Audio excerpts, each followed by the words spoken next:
दोस्तों, कैसे हैं आप सब लोग। एक पैलेस होता है मीठे पानी के तालाब के पास, ठीक है।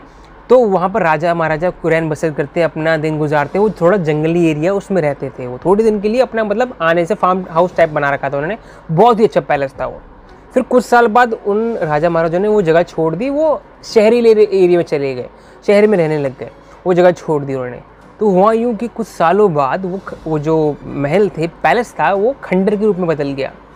मगर पानी था, मीठा पानी, और जो पैलेस था वो खंडर में बदल गया। तो वहाँ पर आए चूहे। चूहों ने देखा, चूहों के लीडर ने देखा, यहाँ तो मीठा पानी है प्लस ये खंडर है, ये हमारे रहने की बहुत ही बेहतरीन जगह है, यहाँ पर हम आराम से आ जाएंगे। तो सारे चूहों ने अपना रहन बसन वहीं कर लिया, अपने डिनर ब्रेकफास्ट लंच सब वहीं पर करते हो, पूरा रहन बसन कर लिया। तो अच्छी तरह रहने लगे।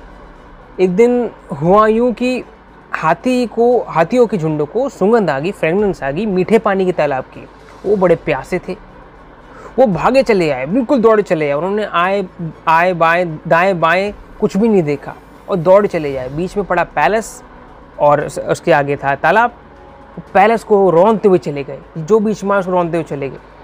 तो उसके बाद उन्होंने अपनी प्यास बुझा ली हाथियों ने। मगर उस रौंदने से, उस पैलेस को रौंदने से कम 100 से ज़्यादा चूहे ख़त्म हो गए, मर गए। तो चूहों ने कहा ये तो बड़ी दिक्कत वाली बात है। उन्होंने एक मीटिंग रखी शाम को। उनके चूहों में से जो मीटिंग में रखी, मीटिंग में किसी चूहे ने कहा कि सर, अपने चूहे को लीडर को कहा कि सर ऐसे चलता रहा तो हमारे 100 चूहे मरते रहेंगे, क्योंकि अभी हाथी को पता लग गया है कि यहाँ पानी है। अब ये डेली आएंगे, पता लग गया तो डेली आएंगे, क्योंकि इनको प्यास तो बुझानी है और मीठा पानी है तो डेली आएंगे। और डेली आएंगे तो हम में से 100 को डेली मारेंगे तो हम में बचेगा कौन? हम सारे मर जाएंगे, हमारी प्रजाति खत्म हो जाएगी। लीडर ने कहा बिल्कुल बात तो सही है, इसको क्या करना चाहिए। लीडर ने ये कहा कि हम यूँ करते हैं, क्योंकि ये लोग बहुत बड़े क्रिएचर हैं, बहुत बड़े हैं, हम इनसे लड़ तो सकते नहीं हैं, हम इन्हें धमका सकते हैं, इनसे हम रिक्वेस्ट करेंगे, विनती करेंगे। तो सब ने कहा बिल्कुल विनती करेंगे, और क्या कर सकते हैं हम। तो वो फिर चूहे के लीडर और कुछ लोग मिलकर गए उनके पास, जो हाथी के झुंड के राजा था, जो मतलब लीडर था, जो बुल हाथी था, तगड़ा हाथी था, उसके पास गए, उससे मिले, उनसे विनती की कि सर, उनको समझाया कि सर ये ऐसे ऐसे बात है, आप जब आए हमारे वहाँ पर रहन बसर था, हम वहाँ पर रहते हैं, आप उसको कुचल के चले गए, हमारे में से कई लोग मर गए, ऐसे ऐसे करते रहे तो हमारी पूरी प्रजाति खत्म हो जाएगी। तो जो लीडर था हाथियों का, उसने अटेंटिवली सुना, ध्यानपूर्वक सुना। उसने ये नहीं कि बोलते तुम चूहे हो जाओ, ऐसे नहीं, अटेंटिवली सुना। उन्हें सुनने के बाद कहा अरे सॉरी, मुझे नहीं पता था कि आप वहाँ पर आप लोग वहाँ रहते हो, हमें पता होता तो हम रास्ता चेंज कर देते। तो उस अटेंटिवली सुनते हुए उनको ये आश्वासन दे दिया कि मतलब ठीक है, अब मैं नेक्स्ट टाइम से नहीं आएंगे। और चूहों ने ये तक कहा कि अगर इस टाइम आप हमें विनती मान लीजिए, अगर आपको क्या पता आपको फ्यूचर में हमारी ज़रूरत पड़ जाए। ये सुनते हुए हाथी ने बिल्कुल स्पष्ट कर दिया ठीक है, हम आगे से वहाँ से नहीं जाएंगे। तो सब कुछ अच्छा चलता रहा, सब लोग बैठे रहे, अपने चूहे अच्छे मस्त चलते रहे, और हाथी अपने रास्ता चेंज करके रोज़ पानी पीते। एक दिन जो मेन राजा महाराजा थे, उन्होंने, जो जंगल के राजा महाराजा जिनकी पैलेस था पहले, उनकी जो पीढ़ी, उन्होंने एक आदेश दिया कि जंगल के जितने भी हाथी हैं उनको पकड़ लाओ, जंगल के जितने भी हाथी हैं उनको पकड़ लाओ, उनको ट्रेन करेंगे अपने लिए, अपने राज्य के लिए ट्रेन करेंगे उनको। तो धरपकड़ शुरू हो गई, उनके सारे सैनिकों, सारे लोगों में जाना आना शुरू हो गया। वो उन्होंने हाथी को पकड़ना शुरू कर दिया, तो सारे हाथी पकड़े गए। इवन जो बुल हाथी था, जो तगड़ा हाथी था, लीडर था, वो भी पकड़ा गया। बस एक हाथी बचा रह गया, एक हाथी छूटा रह गया।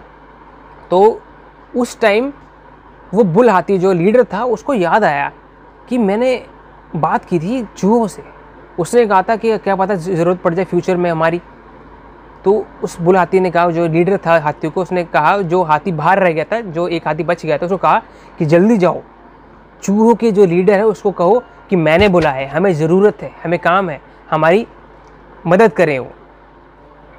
तो जो हाथी बचा हुआ था बाहर, तो जल्दी तेज़ गया, वो अर्जेंट गया, चूहे के लीडर को कहा कि आप आइए, हमें बहुत बहुत ज़रूरत है, आप प्लीज़ आइए, हमारा काम कीजिए।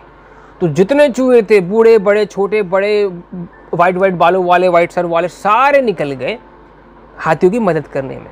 वो पहुँचे, उन्होंने वो मोटी मोटी रोप अपने दांतों से काटना शुरू कर दी, सारी रोप काट डाली, और हाथी बाहर निकल गए।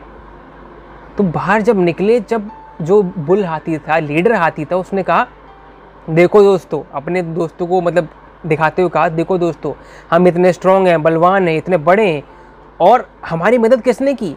इन छोटे से चूहों ने। ये मेरे पैर से भी छोटे, इतने छोटे हैं, इन्होंने हमारी मदद की। बताओ, तो हम इस कहानी से क्या सीखते हैं? क्या सीखते हैं हम इस कहानी से? मैं आपसे सवाल पूछता हूँ, क्या सीखते हैं? आपके पास जवाब है?